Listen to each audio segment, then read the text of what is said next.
The ship died between stars, which is the loneliest place a person can be stranded. One moment, the wayward comet was cutting through fold space like a knife through silk, engines humming with that familiar, reassuring thrum. The next, the hum fractured into a scream of alarms, gravity lurched sideways, and the universe folded me back into normal space with all the grace of a thrown brick. I floated for several seconds before the inertial compensators caught up, heart hammering, breath shallow. Outside the cockpit canopy, the stars looked wrong, too sparse, too red.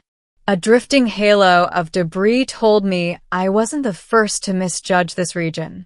I ran diagnostics with shaking fingers. The results scrolled back in cold blue text. Primary drive, catastrophic failure. Secondary systems, compromised. Distress beacon, functional, limited range. Limited range meant someone had to be nearby and willing to answer. Out here, that was a dangerous hope. Hours passed. I rationed air, power, and optimism. When the beacon finally chirped with an incoming signal, I almost laughed in relief. The message wasn't a ship transponder. It was a location ping, tight and precise, coming from a small planetoid barely large enough to call a moon. No words, just coordinates. I didn't have better options. Using what little maneuvering thrust I had left, I nudged the comet toward the planetoid. As I approached, its surface resolved into a maze of scrap towers, antenna forests, and patchwork domes. A salvage world. Or worse, a junkyard that had learned to breathe. I sat down on a narrow landing shelf carved into fused metal and rock. The ship groaned as her weight settled, like an animal too tired to protest. The airlock cycled. Hot, oil-scented air washed over me. "That's close enough," a voice said. She stood halfway down the landing ramp, leaning against a stack of engine housings. Her hair was bound in a rough knot, threaded with copper wire. One eye glowed faintly gold, an implant, old but well-maintained. Her clothes were stained with grease and burn marks, the uniform of someone who fixed what others gave up on. "I'm Mara," she said. "You broke down in my sky." "I didn't mean to," I replied, hands raised. "My ship is bleeding drive plasma into places it shouldn't," she finished. "I know. I've been watching. That should have unsettled me more than it did." "Can you fix it?" I asked. She smiled, and there was no warmth in it. "Yes." Relief surged through me. "Thank you. Whatever your rate is." "That's the problem," she said, pushing off the scrap pile and walking past me, already inspecting the comet's hull. "I don't take credits." I followed her into the engine bay, stepping around tools that hummed softly to themselves. "Then what do you take?" She paused, one hand resting on the cracked housing of my primary drive. For a moment, the hum of the bay seemed to fade. "I take prices that matter," she said. "We'll talk after I see how bad it is." Mara worked for 2 days without rest. I tried to help, but she waved me away, muttering to herself as she crawled through maintenance shafts and rewired systems I didn't even know existed. She sang sometimes, old spacer songs, half-forgotten melodies that echoed through the metal corridors. I watched from the galley, equal parts grateful and uneasy. On the 3rd day, she joined me at the small fold-down table, grease streaked across her cheek. "Your ship will fly," she said. "Better than before, actually." I exhaled a breath I felt like I'd been holding since the breakdown. "Then name your price." She sat across from me, gold eye studying my face with unsettling intensity. "I want your promise," she said. "For what?" "When you reach the helix verge," she said, "you will deliver a sealed data core to a woman named Illyra Vance." My stomach tightened. The helix verge wasn't just far, it was politically radioactive. "What's in the core?" "Not your concern." And if I refuse? She shrugged. Then I remove the repairs. You drift. Eventually you die. I stared at her, anger flaring. You're blackmailing me. Yes, she said calmly. But I'm also saving your life. Balance. There were 1,000 reasons to say no. The Verge was crawling with factions who shot first and dissected later. Carrying unknown data was how people disappeared. But there was only one reason I needed to say yes. I wanted to live.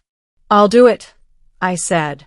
Mara reached into a compartment and withdrew a small, obsidian black core, no larger than my palm.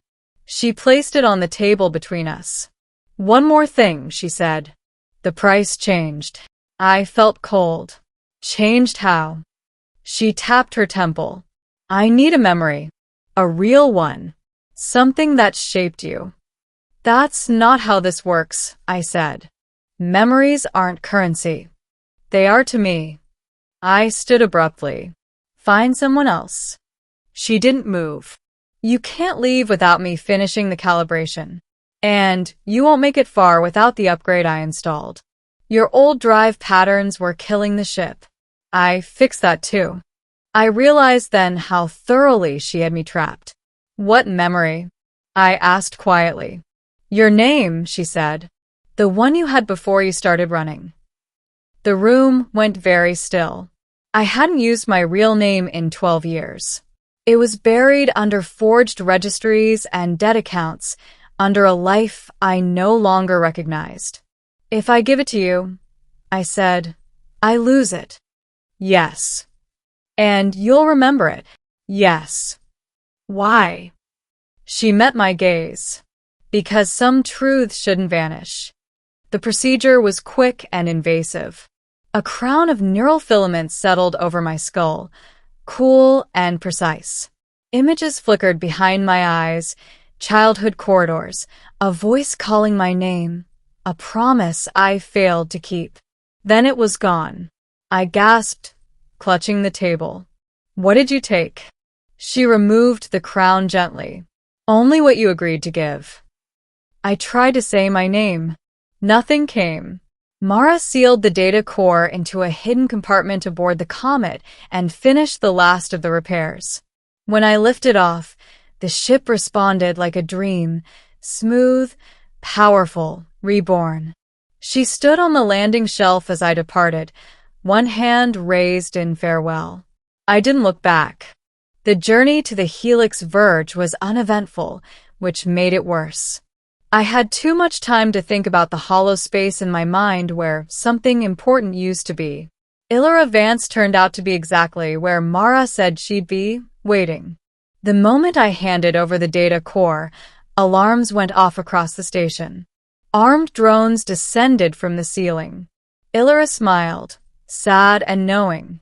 Thank you, she said. You've done more than you realize. They took the core and let me go. It was only later, reading intercepted broadcasts, that I understood. The core contained evidence of a manufactured war, proof that the Verge's ruling council had engineered decades of conflict. The data ignited a rebellion that spread like wildfire. And at the center of it all was a name, Mara. She wasn't just a mechanic.